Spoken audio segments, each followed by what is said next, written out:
난데없이 정치권에 핵폭탄급 얘기가 튀어나왔습니다.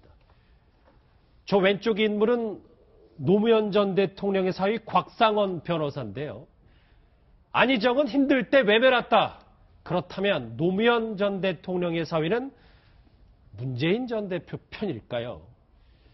현재까지 대선 레이스를 압축해 보면 문재인 강세, 안희정 추격 이렇게 요약을 할 수 있겠습니다. 그런데 안희정 지사의 급상승에 제동을 건 인물이 있습니다. 바로 방금 전에 언급했던 노무현 전 대통령의 사위 곽상원 변호사인데요. 이거는 민영 선장님이 좀 더 잘 아시니까 이 얘기를 좀 해봐야 될 것 같은데 저 SNS 글을 어떻게 보셨습니까? 아무튼 올렸다가 너무 파장이 커서 지금 일부 삭제했다가 굉장히 격렬한 표현이 많이 있었습니다. 그래서 격렬한 표현으로 삭제했다가 나중에 더 문제되니까 아예 내렸거든요. 근데 이제 지금 또 다시 보완해가지고 앞으로 몇 번, 한 4번 정도의 글이 남았는데 한꺼번에 올리겠다고 지금 얘기한 겁니다. 그리고요. 그 내용은 이렇습니다. 그러니까 사실은 노무현 대통령께서 박연차 게이트로 수사를 받을 적에 아무도 안 갔어요. 안희정 지사랑 전부 다 이 봉화마을에 아무도 안 갔었거든요. 근데 노 전 대통령이 아예 오지 말라 그랬다. 그러니까 그렇죠. 이제 그쪽에서 그런데 아무도 오지 않았는데 나중에 장례식이 되고 노무현 대통령이 저렇게 서거하고 나니까 갑자기 장례식장에서 안희정 지사가 언론과 막 인터뷰를 하면서 막 포효를 하고 막 슬퍼하고 막 분노를 하고 이렇게 하더라. 그래서 사위된 입장에서 장인어른이 저렇게 힘들고 어려울 적에 안희정 당신은 패족이라고 그러고 대통령 곁에서 가장 있어야 될 안희정 이광재는 정말로 다 오지 말아도 있어야 될 두 사람이 안 오고 있으면서 이때다 왜 이 얘기했냐 그러면서 그 얘기 끝에 이렇게 됩니다. 이 곽상원 변호사가 얘기하기를 안 지사를 의심하고 있고 이것이 그에 대한 평가의 첫 번째 근거이다. 라고 얘기하면서 안 지사에 대한 신뢰를 떨어뜨리는 그런 아주 아픈 글을 올렸습니다, 지금. 그러면 이 곽상원 변호사가 지적한 안희정 지사가 이 봉화마을에서 노 전 대통령 당시 서거 당시 모습 한번 같이 보시겠습니다. 지난 1년여 동안 이명박 정부 출범 이후 노무현 대통령과 노무현 정부에 가해졌던 이 사회적 폭력과 눈치에 대해서 저는 분노합니다. 이명박 대통령, 당신이 원하신 결과가 이겁니까? 대한민국 검찰, 당신이 원하는 결과가 이겁니까? 한없이 분노합니다. 그리고 대통령을 지켜주는 분들도 정말 죄송합니다. 네, 굉장히 분노한 모습인데 이 모습 어떻게 보셨나요? 네.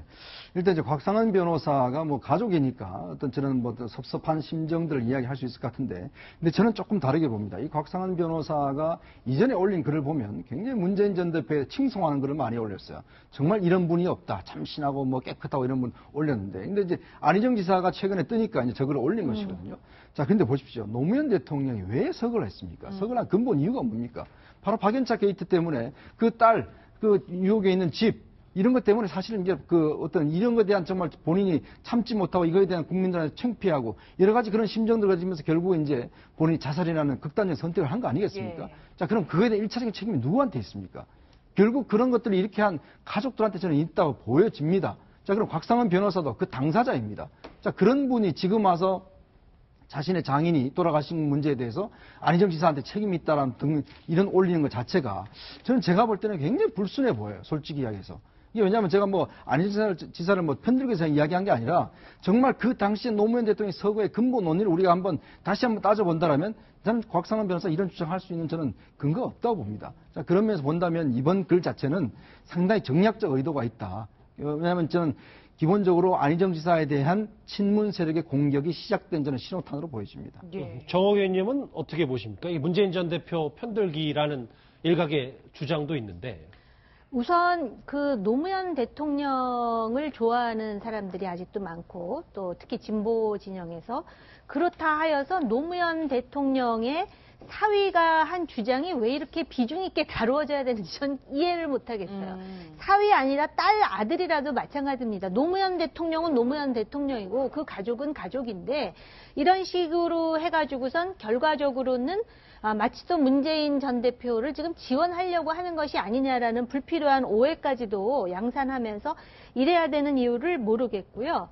그 다음에 결국은 정권을 교체해야 된다 그러면서 그 내부에서의 어떤 패권주의 내지는 파벌주의가 이런 식으로도 표출될 수가 있구나라는 것을 보여주는 것이고요. 또 하나는 안희정 지사의 그 문재인 전 대표에 대한 도전에 대해서 매우 심각하게 받아들이고 있구나. 왜냐하면 다음에는 또 뭐 그 김대중 노무현의 장자 내지는 적자가 나 안희정입니다 하는 것에 대해서 자기가 글을 올리겠다 그러거든요. 그러니까 본인이 노무현 대통령의 사위로서 글을 올리면 그 효과가 어느 정도인지를 스스로 지금 가늠하면서 지금 하는 행동인데 글쎄요, 저게 과연 문재인 대표에게 약이 될지 독이 될지는 모르겠지만 이게 정상적인 사회라면 약이 안 돼야 맞는 것이죠. 정리를 해볼게요, 변호사님. 말씀드리기 예. 좀 조심스럽긴 한데, 아무튼 저 사건을 꼭 문재인 전 대표를 위해서 이렇게 올렸다라고 뭐 그런 증거는 없습니다. 근데 최근에 문재인 전 대표를 갖다가 도움되게 그 문재인 전 대표를 아끼는 그런 분들이 굉장히 너무 한다고 할까요? 저도 지금 그 문재인 전 대표의 사모님에 대해서 하지도 않은 말을 내가 했다고 가짜 뉴스를 만들어가지고 막 돌리고 그래가지고 제가 지금 사진 당국에 고발을 했거든요. 제가 그 정도로 가짜 뉴스 당해서. 그래서 그다음에 또 반기문 그 총장이 막 귀국했을 때도 그 퇴주자 논란이다 이런 것들도 누가 했다라고 할 수는 없지만 아무튼 문재인 전 대표의 대세론을 이어가는 어떤 상황이나 인물에 대해서는 무차별 공격하는 그런 양상이 나오고 있기 때문에 상당히 우려들을 표명하고 있습니다. 그러니까 어떤 우선이 됐든지 간에 저 기사를 통해서 안 지사를 막 흠집내고 문재인 전 대표를 도와주려고 하는 그런 정황이라는 게 우리가 객관적으로 보이지 않습니까? 그런 측면에서 상당히 저도 우려가 됩니다. 근데 안희정 지사 쪽은 별 얘기가 없어요, 지금 저거에 대해서. 거기서 대응하면 무슨 말을 하겠습니까? 그리고 우리 여의도 정치권에서는요, 이 노무현 적통 경쟁을 하면은 노무현 적통은 안희정 이광재입니다. 문재인 전 대표는 친구분이세요, 친구분. 알겠습니다. 이 노무현 전 대통령의 사위 얘기로 논란이 될 만한 얘기를 해봤는데 원래 2시 30분부터 특검 브리핑이 있는데 오늘은 현장을 물리진 않았고 현장을 보진 않았고 이런 얘기가 있습니다. 청와대 압수수색 소송은 15일 오전에 신문 기일이고 대면 조사 관련 대통령의 조사 관련해서는 청와대와 일체 접촉이 없다고 했습니다. 그리고 뭐 취재진들이 많이 물어봤을 텐데 이재용 부회장은 지금도 5시간 넘게 조사 중이고 아직 특별하게 언급할 내용이 없다. 대치동발 속보까지 전해드렸습니다. 정리를 좀 해보겠습니다. 여러분은 지금 뉴스특급과 함께하고 계십니다.